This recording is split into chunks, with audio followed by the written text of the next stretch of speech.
오늘 우리가 함께 읽을 하나님의 말씀은 마태복음 6장 12절 말씀입니다. 마태복음 6장 12절 우리 함께 한 목소리로 읽겠습니다. 우리가 우리에게 죄 지은 자를 사하여 준 것 같이 우리 죄를 사하여 주시고. 아멘. 할렐루야.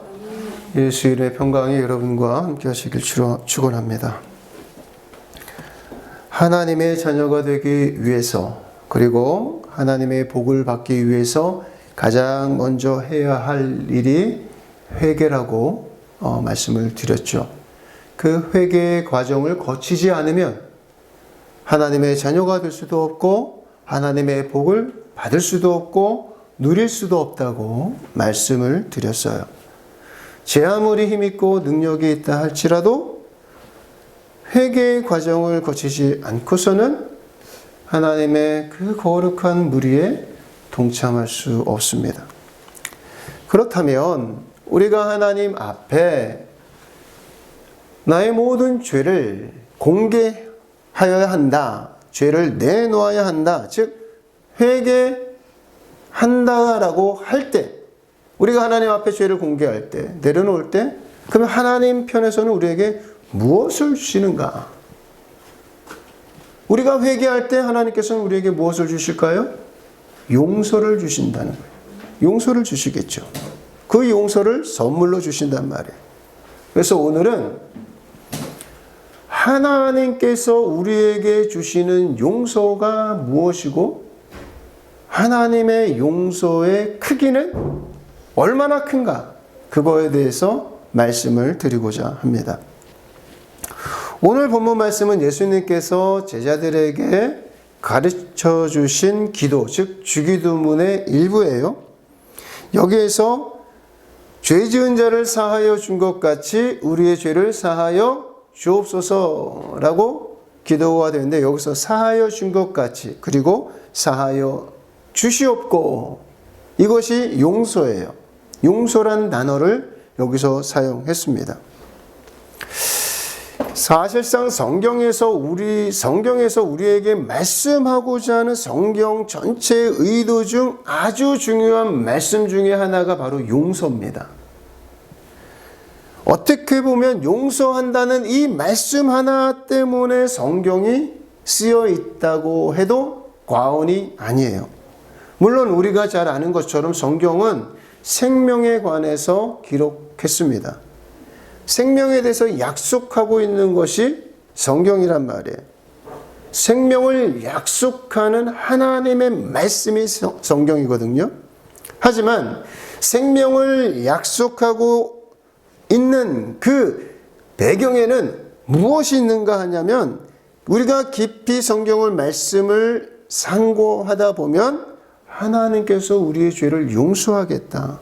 내가 너희들의 죄를 용서함으로 생명을 주겠다라고 하는 하나님의 언약을 성경에서 찾을 수가 있단 말이에요.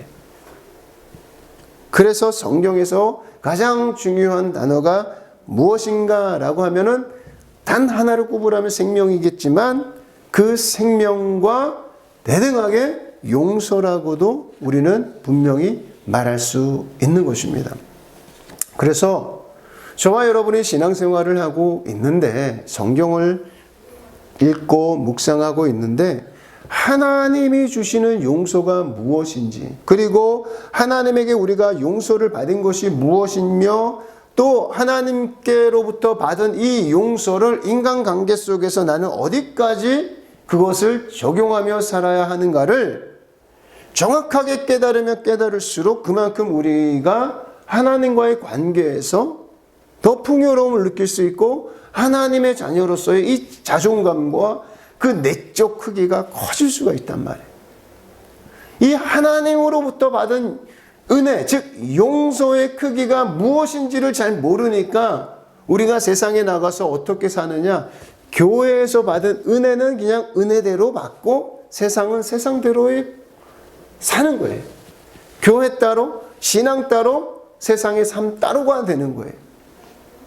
그러나 우리가 하나님으로부터 받은 용서, 은혜가 무엇인지를 깊이 깨닫게 되면 세상에 나가서 가정을 다스리고 세상의 친구들과 그리고 직장에서의 삶에 있어서 내가 그리스도인으로서 어떤 삶의 자세를 가져야 되는가? 나에게 주신 그 삶의 가치가 무엇인가를 알게 된다 이 말입니다. 이 용서라고 하는 단어는 우리 크리스천들에게 매우 익숙한 단어입니다. 오늘 우리 예배 순서에도 우리 무엇이 있습니까? 죄의 고백, 참회의 기도가 있잖아요. 그때 우리는 예수님의 피를 의지해서 회개하고 그리고 저는 예수 그리스도의 이름으로 예수의 피를 의지해서 여러분에게 그 죄를 사함을 선포합니다. 이처럼 우리는 용서란 단어에 굉장히 익숙한데 한편으로는 이 성경에서 말씀하고 있는 하나님이 우리에게 주시는 용서가 무엇인지 어떤 의미를 갖고 있는지를 잘 모르고 있는 것도 사실이에요. 그래서 오늘은 이 용서의 단어가 무엇인지를 보자는 거예요. 오늘 마태복음 6장 12절에 있는 본문에서 사하다라는 것이 용서하다라는 단어거든요. 그럼 무엇을 용서할까? 우리의 죄를 사하여 우리의 죄를 용서하여 주옵소서예요. 그러면 하나님께서 우리의 죄를 어떤 방식으로 용서하시고 어떻게 용서하시는가 그걸 알아야 되잖아요. 그걸 알아야 된단 말이에요. 그럼 이 단어가 이 용서하다, 사하다라고 하는 단어의 뜻을 보면 아는데 이 단어를 헬라어로 찾아보면 아피엠이라고 하는 단어예요. 이 뜻은 용서하다는 것이지만 구체적으로 번역을 해보면 탕감하다라는 뜻입니다. 그래서 영어 성경에서는 이렇게 번역해놨어요. And forgive us our debt. 우리의 빚을 탕감하는 거예요. 빚을 탕감해 주는 것 같이 우리의 이웃의 빚을 탕감해 준 것 같이 우리의 빚을 하나님 아버지 탕감해 주시옵소서. 하나님께서 우리가 죄를 하나님 앞에 회개하고 죄를 공개하고 내려놓으면 하나님께서 탕감해 주신다는 거예요. 포기해 버리신다는 거예요. 받을 생각을 안 하신다는 거예요. 더 나아가서 이 아피엠이라고 하는 단어에는 어떤 뜻도 있냐면 잊어버리겠다라고 하는 의미도 담겨져 있습니다. 벌을 주고자 하는데 까먹어버렸어요. 잊어버렸어. 그럼 어떻게 됩니까? 벌을 줄 수가 없잖아요. 잊어버리는 거예요. 무엇을 잘못했는지 모르기 때문에 벌을 줄 수가 없는 거예요. 판사가 죄인에게 판결해서 언도를 해야 되는데 판사가 이 사람이 앞에 놓고 이 사람이 죄가 뭔지를 몰라요. 그럼 어떻게 합니까? 언도를 못 하잖아요. 이 사람이 죄인이라고 판결을 못 해버린단 말이에요. 하나님이 우리에게 주시는 용서라고 하는 것, 이 아피엠이라고 하는 것은 잊어버리는 거예요. 여러분이 하나님 앞에 예수 피를 의지해서 죄를 공개하고 회개하면 하나님께서 예수 피를 보시고 우리의 죄를 잊어버리시겠다는 겁니다. 이것이 아피엠이 하나님의 용서인 것이에요. 이렇게 하나님께서 우리에게 용서해 주는 거예요. 탕감해 주고 그리고 이것을 잊어버리는 것. 받을 생각을 하지 않는다는 겁니다. 이런 하나님의 용서에 대한 비유를 예수님께서 적절히 말씀해 주신 말씀이 있거든요. 우리 한번 찾아봅시다. 마태복음 18장입니다. 마태복음 18장 23절로 35절까지의 말씀 우리 한 절씩 교독으로 읽어보겠습니다. 그러므로 천국은 그 종들과 결산하려 하던 어떤 임금과 같으니 결산할 때에 10,000달란트 빚진 자 하나를 데려오매 갚을 것이 없는지라 주인이 명하여 그 몸과 아내와 자식들과 모든 소유를 다 팔아 갚게 하라 하니 그 종이 엎드려 절하며 이르되 내게 참으소서 다 갚으리이다 하거늘 그 종의 주인이 불쌍히 여겨 놓아 보내며 그 빚을 탕감하여 주었더니 그 종이 나가서 자기에게 데나리온 빚진 동료 한 사람을 만나 붙들어 목을 잡고 이르되 빚을 갚으라 하매 그 동료가 엎드려 간구하여 이르되 나에게 참아 주소서 갚으리이다 하되 허락하지 아니하고 이에 가서 그가 빚을 갚도록 옥에 가두거늘 그 동료들이 그것을 보고 몹시 딱하게 여겨 주인에게 가서 그 일을 다 알리니 이에 주인이 그를 불러다가 말하되 악한 종아 내가 빌기에 내가 내 빚을 전부 탕감하여 주었거늘 내가 너를 불쌍히 여김과 같이 너도 내 동료를 불쌍히 여김이 마땅하지 아니하냐 하고 주인이 노하여 그 빚을 다 갚도록 그를 옥졸들에게 넘긴다. 너희가 각각 마음으로부터 형제를 용서하지 아니하면 나의 하늘 아버지께서도 너희에게 이와 같이 하시리라. 아멘. 잘 아는 비유죠. 1만 달란트 빚진 사람이 있었는데 주인이 1만 달란트 빚진 그 사람을 불러다 놓고 그 빚을 갚으라고 했어요. 그랬더니 그가 갚을 능력이 없는 것을 보고 그 주인이 빚을 탕감해 주었다고 합니다. 이때 탕감해 주었다. 27절에 그 종의 주인이 불쌍히 여겨 놓아보내며 그 빚을 탕감하여 주었더니 여기서 이 탕감하다가 아피엠이에요. 즉 없는 것으로 해줬다. 아주 10,000달란트 10,000달란트 받을 것을 잊어버렸다라는 뜻이에요. 포기해버리는 거예요. 그런 다음에 근데 큰일이 벌어져요. 어떤 일이 벌어집니까? 그 엄청난 빚을 탕감받은 이 사람이 모든 것을 용서해준 주인 앞에서 나오자마자 자기에게 100데나리온 빚진 자를 만났습니다. 이때 그 사람이 자기에게 빚진 사람을 붙잡고 멱살을 붙잡고 100데나리온 갚아! 이렇게 다그칩니다. 자기가 탕감받은 분량이 1,000억이라고 한다면 자기가 받을 금액은 100만 원 정도밖에 안 돼요. 그런데 그 사람의 목을 잡아다가 옥에 가둬버립니다. 그래서 이 사실을 목격한 몇몇 사람들이 다시 그 1만 달란트 채권자에게 찾아가서 이 사실을 알려줍니다. 그러자 이 주인이 그 종을 다시 불러다가 야, 내가 너에게 1만 달란트를 탕감해 주었는데 안 받기로 작정했는데 너는 밖에 나가서 고작 100데나리온 너에게 빚진 그 친구를 붙잡아다가 그거 받으려고 옥에다 가두느냐? 야, 이 악한 놈아. 그리고 나서 그 사람을 다시 옥졸들에 넘기버리는 거예요. 그러면서 너희가 각각 마음으로부터 형제를 용서하지 아니하면 나의 하늘아버지께서도 너희에게 이와 같이 하시리라 라고 예수님께서 비유를 들어서 말씀해 주신 겁니다. 지금 여기에서 탕감해 주었다라는 것이 아피엠이라고 했어요. 근데 우리가 받은 그 죄의 용서의 크기에 대해서 말씀해 주고 있죠. 없는 것으로 쳐줬단 말이에요. 하나님께서는.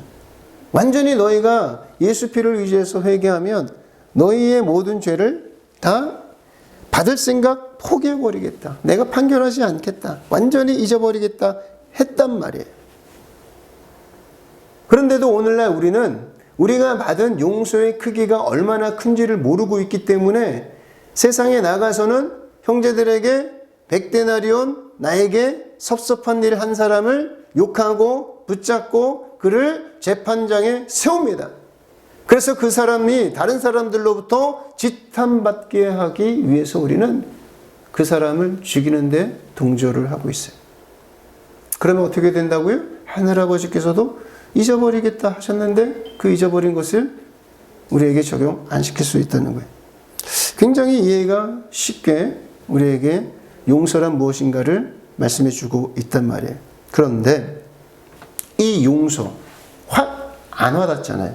왜 하필이면은 성경은 예수님은 하나님의 용서에 대해서 설명을 할 때 이 아피엠이라는 단어를 사용하셨느냐? 이것은 세상에서 쓰는 금전적인 문제를 가지고 우리의 용서를 이렇게 비유적으로 말씀해 주셨을까? 왜 그랬을까요? 하나님의 용서가 우리가 잘 모르니까 이것을 통해서 비유적으로 말씀해 주신 거예요. 빚진 것을 생각해 보면 이해가 쉽게 되기 때문에 하나님의 용서의 크기를 우리가 알 수 있다는 거예요. 빚을 준 채권자가 채무자의 빚을 아주 포기해 버리는 것, 아주 받을 생각 없이 하는 것이 용서란 말이에요. 하나님의 용서. 일반적으로 채권자가 돈을 구워주고 채무자가 빚을 질 때는 언제든지 어떤 증서를 써줍니다. 우리가 돈을 빌리려고 할 때, 은행에 가서 돈을 빌리려고 할 때도 우리가 서류 작성을 해요. 그것을 뭐라고 합니까? 차용증이라고 한단 말이에요. 돈을 주고 받을 때는 항상 차용증을 써요. 차용증이 없으면 안 됩니다. 근데 예수님 당시에도 차용증서가 있었어요. 그 차용증서를 갖고 있어야만 법적 효력이 있기 때문에 그 차용증서만 보면은 누가 누구에게 돈을 빌려주고 돈을 빌렸는지를 알 수 있습니다.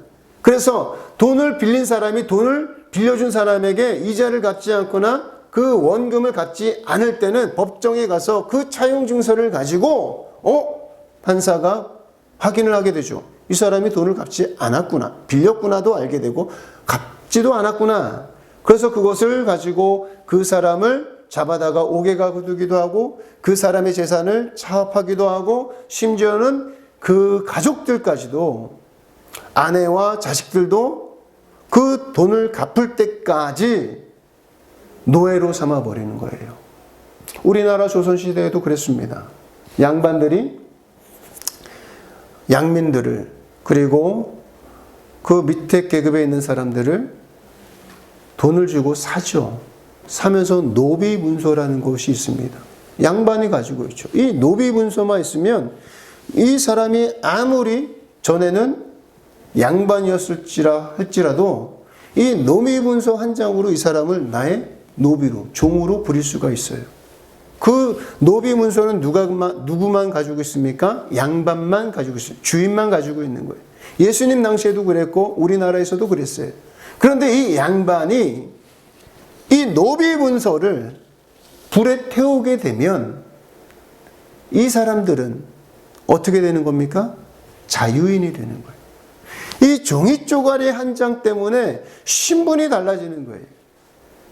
늘 억압되어 있고 누군가의 종으로서 살아가야 되는 노비에서 그 노비문서 한 장만 불에 타서 없어져 버리면 아무리 양반이라고 할지라도 주인이라고 할지라도 이 사람을 나의 종으로 부릴 수가 없는 거예요. 무엇이 없으니까? 문서가 없으니까.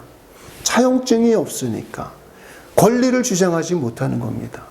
그런데 하나님께서 우리에게 뭐라고 말씀하십니까? 너희가 나에게 죄를 공개하면 회개하면 내가 너희에게 예수 피를 보아서 용서해 주겠다라고 말씀하시는데 그 용서의 크기가 어떤 것이냐? 우리가 죄의 목록들을 써서 올리면 그것을 다 태워버리겠다는 거예요. 없어버리겠다는 거예요. 그러면 우리는 하나님으로부터 기억에서 사라진 죄인이 아니라 이제는 하나님의 자녀로서 우리가 살 수 있는 권리를 얻게 되는 거예요. 그래서 차용증이 없으면 전쟁이 났을 때도 우리나라 6.25 때도 그랬대잖아요. 전쟁이 나니까 은행에 있었던 모든 차용증들이 다 불에 타버리고 없어졌단 말이에요. 그래서 은행으로부터 돈을 빌렸던 사람들은 사실 자유한 거예요. 돈을 갚을 근거가 사라지니까 갚을 이유가 없는 겁니다. 그래서 많은 사람들이 혜택을 받대요. 그런데 어떤 진실한 사람은 그 증서가 없었어도 자기가 그것을 알고 있었기 때문에 전쟁 후에 은행에 가서 그 돈을 갚았더라. 뭐 그런 미담이 있기도 하죠. 마찬가지로 하나님께서는 우리의 죄를 보시고 우리의 상태를 보니까 얘네들이 갚을 능력이 없는 거예요. 우리가 그 빚을 갚을 능력이 없다는 것을 보시고 하나님께서는 그래 내가 너희의 빚을 탕감해 주마 아피에미 하겠노라 라고 말씀해 주신 거예요. 빚 갚는 것 빚을 받을 그 모든 권리를 포기해 버리신 거란 말이에요. 그래서 히브리서 8장 12절은 이렇게 말씀합니다. 히브리서 8장 12절입니다. 아멘. 함께 읽습니다. 시작. 내가 그들의 불의를 긍휼히 여기고 그들의 죄를 다시 기억하지 아니하리라 하셨느니라. 아멘. 하나님의 그 긍휼, 우리들의 죄를 긍휼히 여기셔서 우리들의 죄를 다시는 기억하지 않겠다라고 하시는 것이 하나님께서 우리에게 주시는 아피에미입니다. 죄의 용서예요. 그들의 죄를 다시는 기억하지 않는 것. 그 근거를 버리는 거예요. 아무리 확인해주고 확인하고 우리를 벌 주려고 찾아보아도 그 근거가 사라져버렸기 때문에 이제는 벌을 줄 근거가 없어진 거예요. 그래서 하나님께서 우리에게 이 죄인들아 라고 하시려고 하는데 죄인들아 라고 하려고 하는 그 근거가 사라졌기 때문에 죄인이라고 할 수 없게 되는 거예요. 우리가 그런 은혜를 선물로 받는 거예요. 우리가 하나님 앞에 죄를 공개하고 죄를 회개하며 그 은혜를 우리에게 주시는 분이 바로 아버지신 거예요. 우리가 회개하면, 우리가 예수 피를 의지하면 죄인을 보고도 죄인이라고 하지 못하게 하시겠다라고 하는 것이 하나님의 뜻이에요. 하나님의 의지예요. 하나님의 우리를 향한 사랑이란 말이에요. 빚을 져본 사람들은 이자를 갚는 것이 얼마나 힘든 건지는 알아요. 경제 생활을 해보신 분들은 아실 겁니다. 하나님께서, 예수님께서는 이 1만 달란트 빚진 자의 비유를 통해서 우리에게 하나님의 그 사랑을 이렇게 표현하신 거예요. 하나님이 우리를 보실 때 우리가 다 누구의 종으로 살고 있느냐? 죄의 종으로 살고 있단 말이에요. 빚진 자로 살고 있는 거예요. 정치적으로 그리고 경제적으로 어떤 상황에 있건 간에 하나님 보시기에 우리 모든, 저와 여러분들은 다 죄의 종이에요. 종살이를 하고 있어요. 그래서 세상에서 날마다 죽지 못해 살고 있는 모습을 하나님이 보신 거예요. 그래서 그 죄에서 건져낸 것, 너희가 예수 그리스도를 믿는다라고 한다면, 회개해서 예수를 따르면 내가 너희의 모든 종의 신분에서 해방시켜 주겠다. 그것이 하나님의 용서고 하나님이 우리에게 허락하신 탕감이고 하나님이 우리에게 베풀어 주신 아피엠이라는 거예요. 근데 이게 확 안와되니까 예수님께서는 경제적인 것을 가지고 비유적으로 우리에게 말씀하신 거예요. 우리가 세상을 살아갈 때 부득이하게 돈을 빌립니다. 저도 대출을 받았어요. 대출을 받는데 은행에 대출을 받는 것도 쉽지 않지만 대출을 받아가지고 이자를 갚는 것이 보통 힘든 게 아닙니다. 엄청난 빚더미에 짓눌려가지고 그래서 한강에 가서 극단적인 선택을 하는 사람들이 많이 있죠. 왜 그렇습니까? 도저히 내가 갚을 능력이 안 되는 거예요. 빚을 진 것도 힘들지만 그 빚진 것을 내가 갚으려고 생각하니까 상황이 더 안 좋아져서 이제는 막 차압도 들어오고 협박도 들어오고 모든 것들을 할 수 없으니까 자살이라고 하는 그 극단의 선택을 하게 되는 거예요. 그런데 누군가가 당신의 그 모든 빚을 없는 것으로 쳐주겠습니다 라고 한다면 그 사람은 어떻게 했어요? 살겠죠. 사는 겁니다. 하나님께서 지금 저와 여러분들에게 주시는 이 탕감이라고 하는 것은, 용서라고 하는 것이 바로 이런 거예요. 탕감받는 기쁨을 경험하지 못한 사람은 하나님께서 나를 자녀 삼으신 것, 구원해 주신 것, 하나님께서 나의 죄를 용서해 주신 이 기쁨의 크기가 무엇인지를 잘 안 느껴지고 잘 모르는 거예요. 한 기업에서, 은행에서 한 10억을 빚을 졌는데 갚을 방도가 없어. 근데 그것을 누군가가 대신 갚아줬을 때 그 기쁨, 말로 표현하지 못하죠. 그 감격. 정말 빚만 해결된다면 무슨 일이라도 하겠습니다. 정말 비장한 결단도 해봤던 사람들이 얼마나 많습니까? 그래서 나라에서는 그러한 사람들에게 삶에 다시금 삶을 살 수 있도록 어떤 탕감 제도를 마련해 주잖아요. 그래서 그것을 탕감받은 사람들은 다시 열심히 일을 합니다. 이와 마찬가지로 저와 여러분이 하나님 앞에 죄를 내어놓으면, 회개하면 우리에게 주시는 것이 용서라는 것인데, 이것이 어떤 것이냐? 노예로부터의 삶에서의 해방이라는 거예요. 죄의 종으로부터의 삶에서의 해방이고, 돈과 채무로부터의 해방이고, 얽매였던 것으로부터의 해방이란 말이에요. 여기에는 많은 의미가 담겨 있습니다. 여러분이 세상을 살아가면서 얼마나 세상의 종노릇을 하고 있는지 여러분은 사실 잘 몰라요. 아직 해방된 기쁨을 맛보지 못했습니다. 그러나 알게 될 것입니다. 세상의 질서에 끌려다니는 것, 그것이 종노릇하는 거란 말이에요. 근데 우리가 하나님 앞에 내 모든 죄를 회개하면 하나님께서는 기억하지 않겠다, 죄를 탕감해 주시겠다고 하시는 것이 하나님의 용서이고 하나님의 용서의 크기입니다.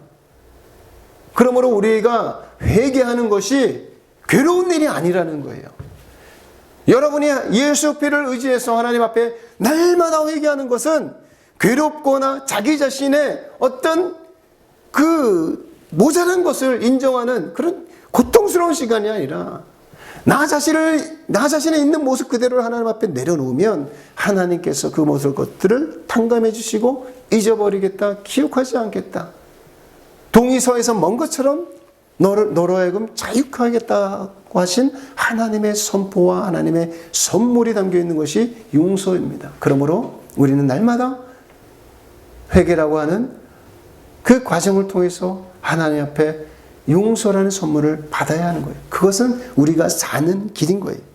하나님의 그 용서의 크기는 우리가 생각하는 것보다 훨씬 커요. 큰 하나님의 그 사랑, 큰 하나님의 그 용서, 그 큰 하나님의 생명의 기쁨을 맛보아 아는 자가 세상에 나가서 형제를 사랑할 수 있는 것이고, 형제를 품을 수 있는 것이고, 이웃을 긍휼히 여길 수 있는 거예요. 그러고 보면 오늘날 한국 기독교 크리스찬들이 세상에 나가서 편협하고 이기적이고 그리고 인색하게 사는 것은 어떤 것을 경험하지 못한 결과일까요?